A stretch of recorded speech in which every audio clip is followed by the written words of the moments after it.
There's a little boy at Stanford Medical Center in search of a new face. He has suffered more in his brief lifetime than most of us ever will, and he has a lot more suffering to do before he can resume the busy and active life that a child is entitled to. His name is Tomas Dominguez, and he just turned 8. But chances are he'll have second thoughts about blowing out any candles on a birthday cake. I really don't think he wants to get that close to a flame, not after what that child has been through. What he's been through is hard enough to describe. It's even harder to show. Last year, just before his 7th birthday, Tomas was playing with his young friends near his home in Tijuana. At that time, he looked like this, a bright, happy-go-lucky youngster, oblivious to his surroundings, like any youngster, able to fantasize amid squalor and rubble. Tomas lives in a Tijuana slum area. It's called Cañón Paredes, and this is where he and his friends were playing with a can of paint thinner. The paint thinner caught fire, and the flames leaped up, and they ate away at Tomas's face.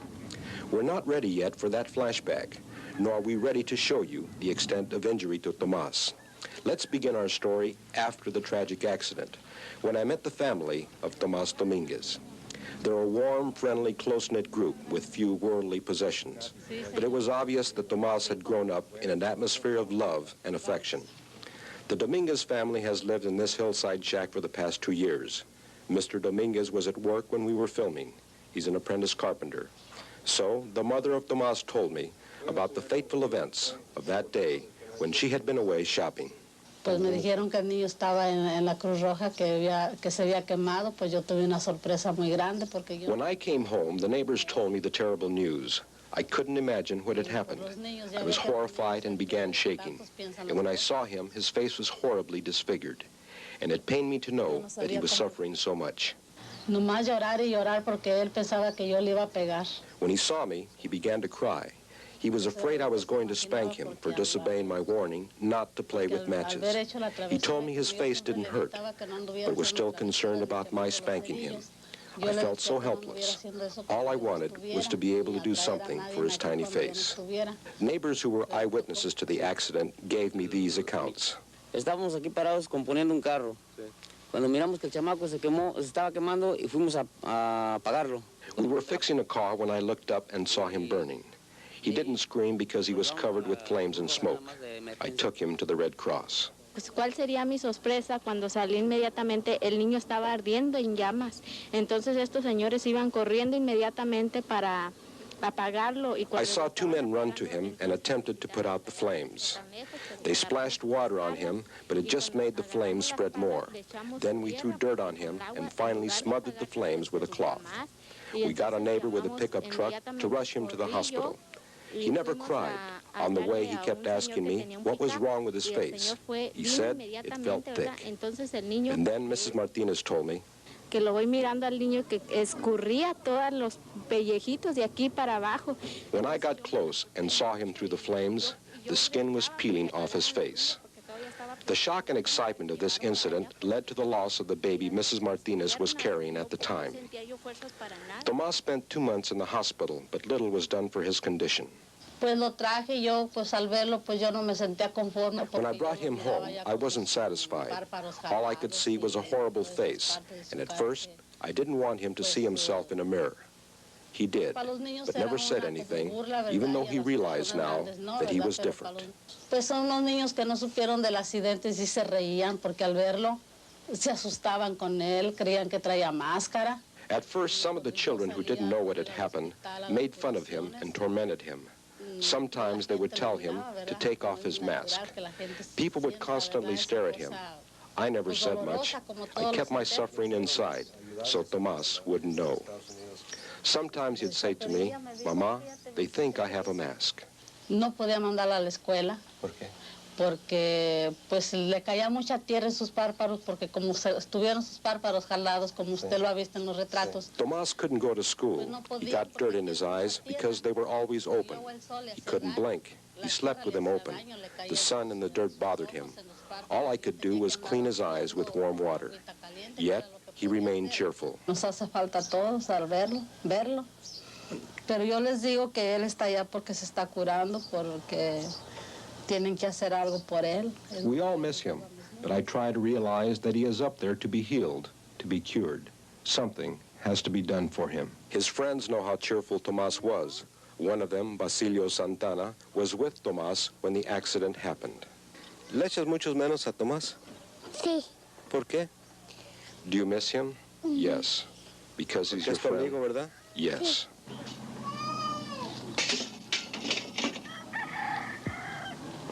They all miss Tomas, his friends, the neighbors, and above all, his family.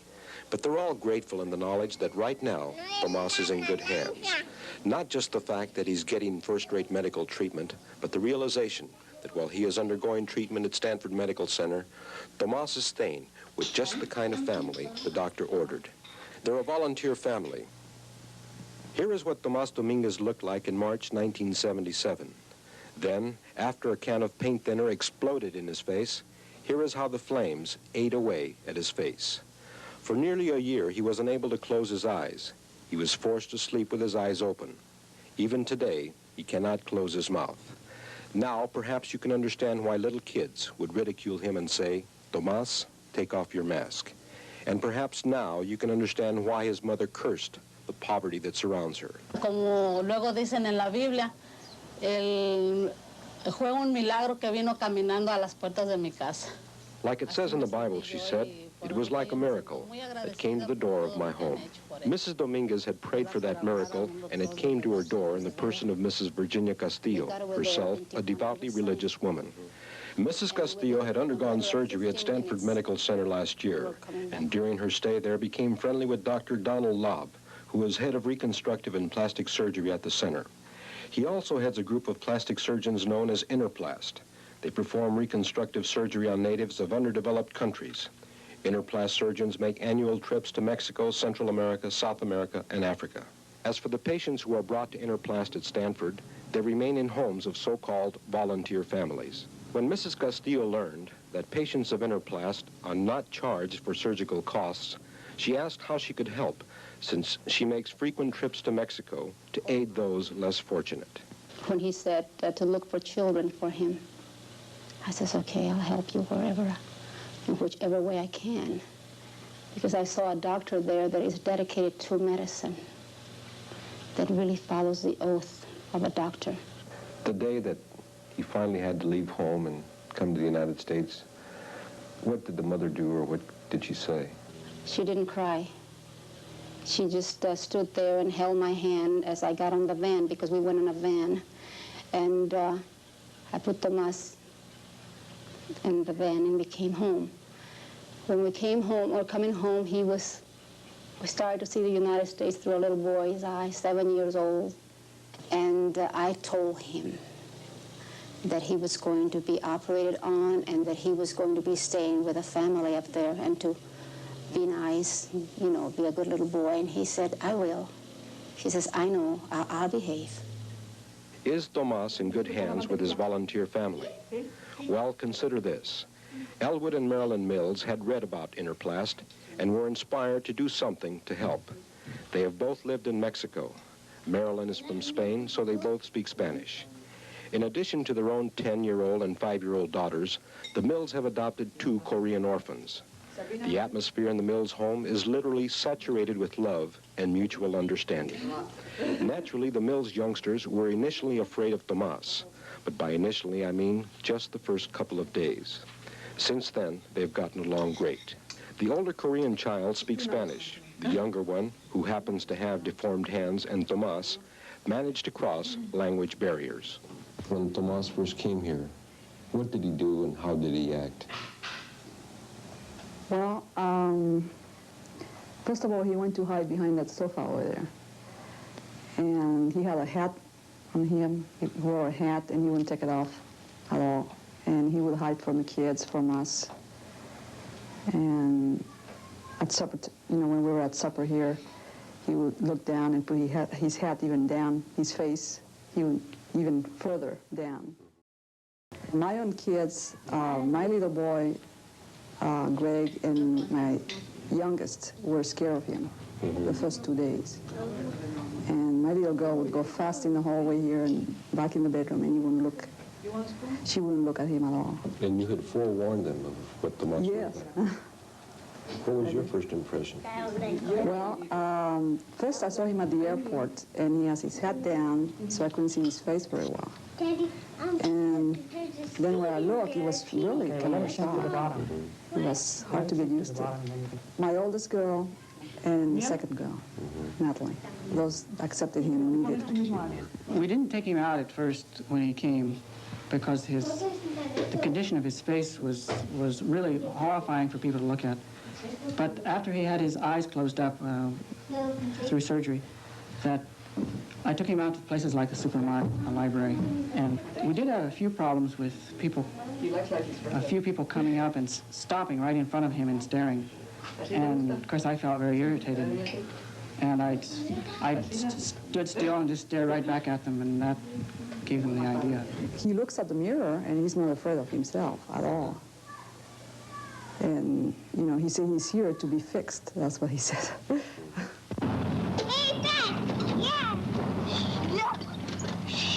Watching Tomas as he interacted with the mill's children, I realized that if he had any mental scars from his year of anguish, torment, ridicule, and embarrassment, the warmth and affection in this home had completely healed them. Stanford Medical Center, home of a remarkable organization called Interplast. It is made up of volunteer doctors and nurses who donate their services and perform reconstructive miracles. So far, those miracles have brought new hope, new hands, new faces for more than 3,000 youngsters from around the world. The team of specialists travels to Mexico, Central and South America, and even Africa. Severe cases, those requiring multiple surgery, are brought here to the Stanford Medical Center.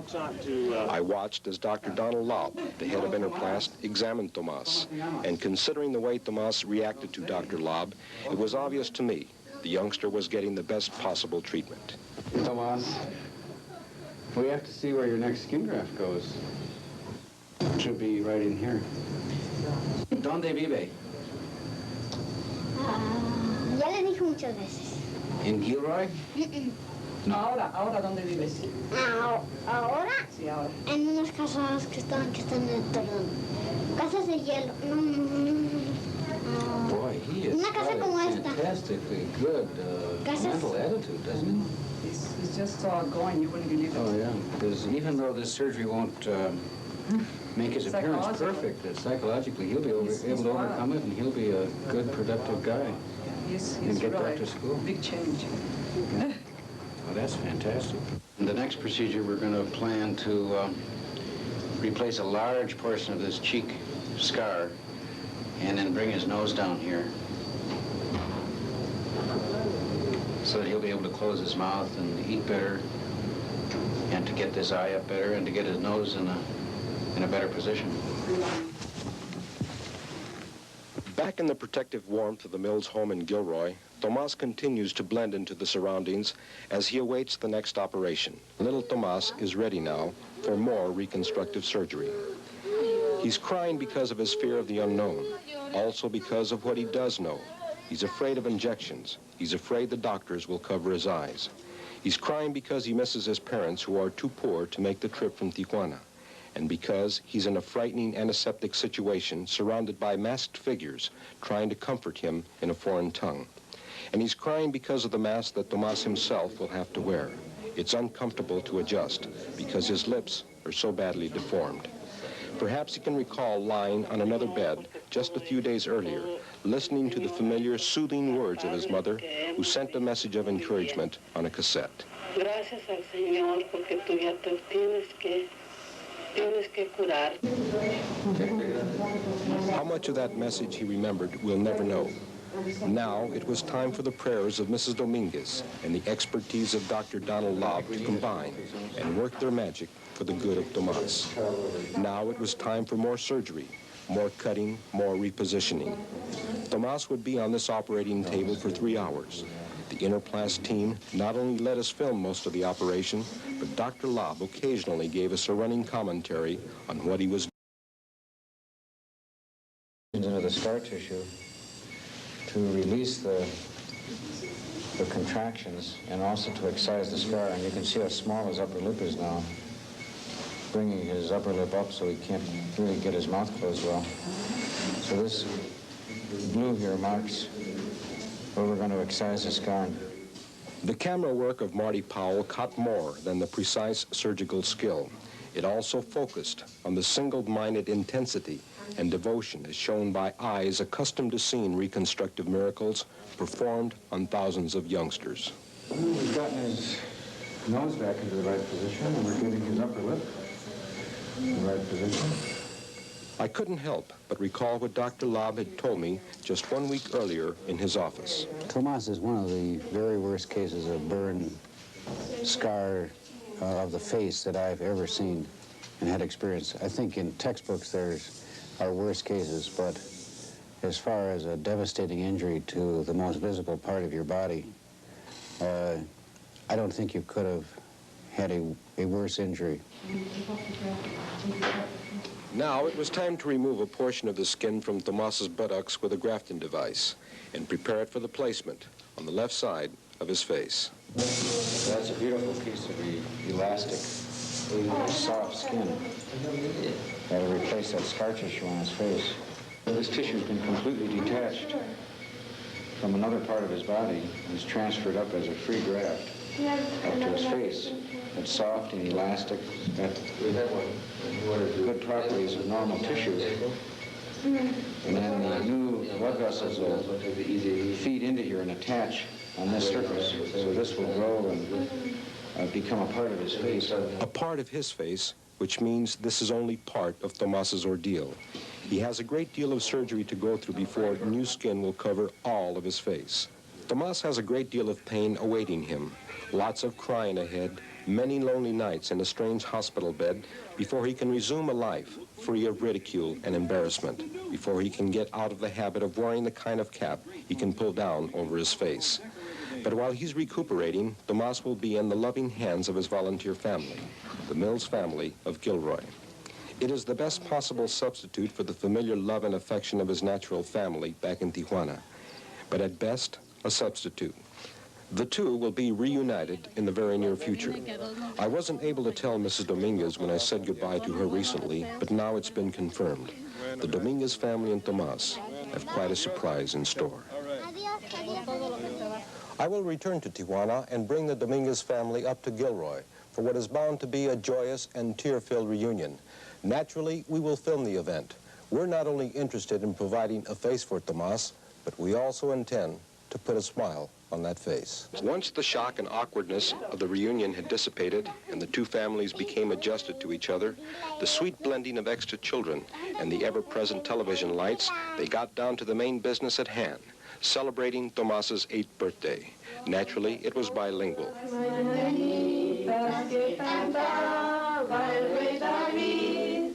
All right, apágalas. All right. Another ritual, of course, was cutting the cake. But before taking a bite of the sweet stuff, Tomas got involved with a conversation with his older sister about teeth. We were fortunate to overhear as well as record the reactions of little Patricia.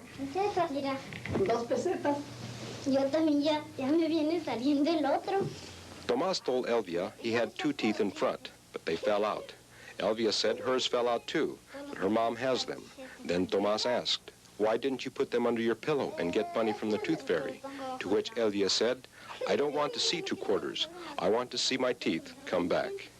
But Tomas assured her, "Your teeth don't come back until you put them underneath the pillow."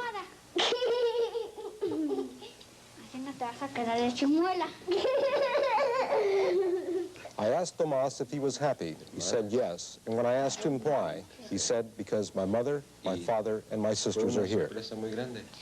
See?